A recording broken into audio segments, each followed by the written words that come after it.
Hey, what's going on, guys? Today I am doing a quick book review on High Output Management by Andrew S. Grove. I'm doing this book review series as a way to help keep myself accountable with the books that I read, but also as a way to share with other people in case they might be interested in reading the book themselves. And as an operator and owner of several businesses and teams, I am constantly looking for new ways to sharpen my skills and become a better leader. So this month I read the book High Output Management by Andrew S. Grove. Andrew is the former chairman and CEO of Intel. He was at Intel for 11 years.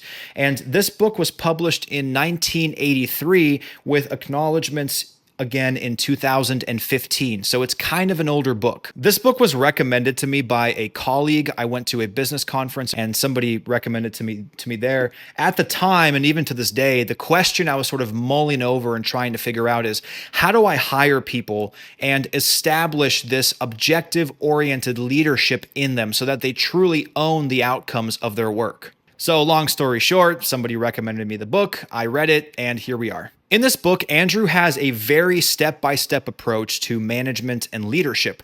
And in the book, he covers everything from the basic egg and breakfast production efficiency model up to the responsibilities for managers of performance reviews and saving employees from quitting their jobs. This book very much is intended for middle managers and senior level managers. Which, when I first got this book, I was a little nervous because I'm not anywhere near the level of a senior manager. But as a business owner, an entrepreneur, a founder, an operator, there are still takeaways in this book that I found to be helpful. So a few core topics or takeaways I had from this book. For one, I think Andrew in the book really has an older mentality on middle management. Frequently throughout the book, Andrew refers to his coworkers, his people as subordinates, and it's very male heavy. Everything is he, him, his, which honestly isn't the end of the world. Like, I really don't care that much, but it is kind of a stark difference from the books we read today, which are a little bit more inclusive. Also, the way Andrew writes, to me, kind of reads like a continuous stream of thought. It's very different from the books we read today, which are sometimes AI generated, and everything is a summary, a bullet point, and every sentence has to have like this hard-hitting, impactful moment. This book is not AI. It was not written in that summary style format. In this book, we very literally dive into the mind of Andrew and work through, sometimes painfully so, work through all of these management related discussions. And for me, that was a little bit hard to read. I kind of had a hard time following him sometimes in the way that he sort of steered the conversation and the thought process. And there was a lot of repetition of concepts that he had talked about earlier, but in different ways. Or maybe my reading level just isn't there. Andrew also talks about the Maslow's motivation hierarchy, which is like related to employee motivation. And if you're not familiar with it, it's essentially a motivational theory in psychology that is comprised of a 5-tier model of human needs, often depicted in hierarchical levels as like a pyramid. To be honest, I think Maslow's motivation hierarchy model is a little dated because that model draws some very black and white lines in employee motivation. For example, back in the day, like back in the 80s when this book was written, I think there was a very clear sort of fear-driven management style where there was a boss and there was an employee, and the boss told the employee what to do, the employee did it, or they were fired. Today, it's not that way. With self-employment, with employee rights and unionship, like there's a lot of reasons why this model isn't as black and white as it used to be. But it's still a good model for managers and operators to understand regardless. I did really like Andrew's approach to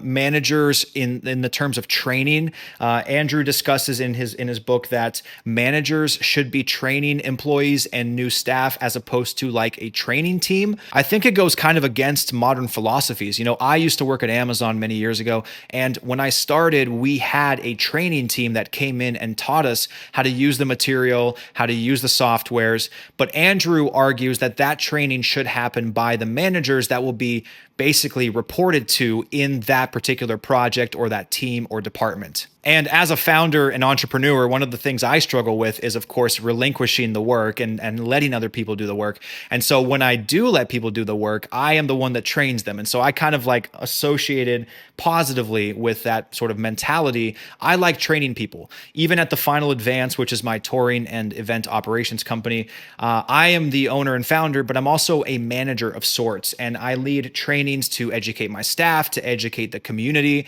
And it's an integral part of how we do business. So there are a few topics in this book that I definitely think I'll be applying to my own life, my own professional life in my businesses.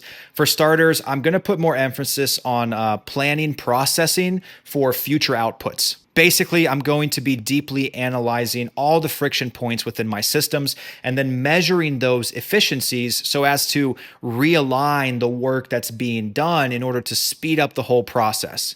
Which is a fancy way of me saying that I'm going to dive into all the things that aren't working, figure out why they aren't working, restructure them in a way to work, and then restructure that project or that process in the overall process to be in a place where it's more efficient to be done. That sounded pretty complicated, but I'm pretty sure I understand what I just said. Andrew also talks about the importance of mission-oriented meetings that are not just, okay, this could have been an email, but like actually having meetings that have a clear objective and outcome and are prepared for.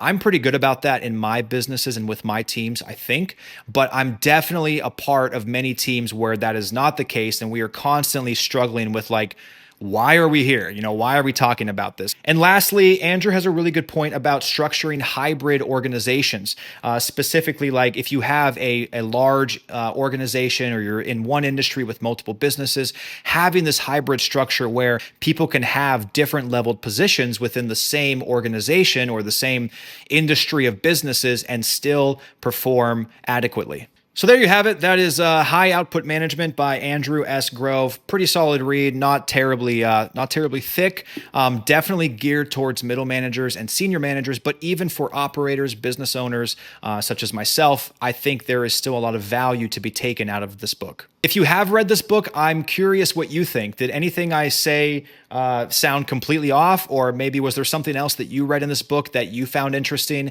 Please let me know in the comments. And if you want to pick up this book, I do have a link in the description below. And yeah, I appreciate you guys watching this video. If there are other books that you recommend I read in sort of this space of entrepreneurship, business, ownership, etc., please let me know in the comments. I'd love to check out new books. And if you have any questions or comments, put them down below. Please follow the page for more videos like this in the future. And yeah, I'll see you next time.